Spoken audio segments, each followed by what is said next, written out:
આપ જોઈ રહ્યા છો Spark Today News. Sadhli Simdi Sinor પ્રાથમિક આરોગ્ય કેન્દ્ર દ્વારા 28 જૂન પોલિયો એટલે કે રવિવાર નિમિત્તે 0 થી 5 એટલે કે 5 વર્ષના બાળકોને પોલિયોની રસી પીવડાવવામાં આવી છે। શિનોર તાલુકાના સાધલી સીમાડી તેમજ શિનોર પ્રાથમિક આરોગ્ય કેન્દ્ર ખાતે 28 જૂનના દિવસે પોલિયો દિવસની ઉજવણી કરવામાં આવી છે। 5 વર્ષના બાળકોને પોલિયોની રસીના 2 ટીપા પીવડાવવામાં આવ્યા છે। આ કાર્યક્રમ યોજાયો છે। 2 ટીપા દરેકવાર બાળકોને રાખીએ દરકરાર સૂત્રને સહકાર કરતા આરોગ્ય વિભાગના કર્મચારીઓ 5 વર્ષ તમામ બાળકોને પોલિયોની રસીના 2 ટીપા પીવડાવ્યા છે। કાર્યક્રમ દરમિયાન વાલીઓને પોતાના બાળકોને સમયસર પોલિયોની રસી આપવાની અપીલ પણ કરી છે, જેથી પોલિયો મુક્ત ભારતના સંકલ્પને વધુ મજબૂત બનાવી શકાય।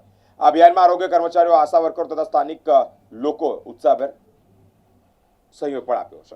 આજે 28મી જૂન પોલિયો રવિવાર આજે શિનોર તાલુકાના સાધલી, સીમડી અને શિનોર પીએસસીના 41 ગામોમાં 0 થી 5 વર્ષના તમામ બાળકોને પોલિયો રસીના 2 ટીપા પીવડાવવામાં આવી રહ્યા છે।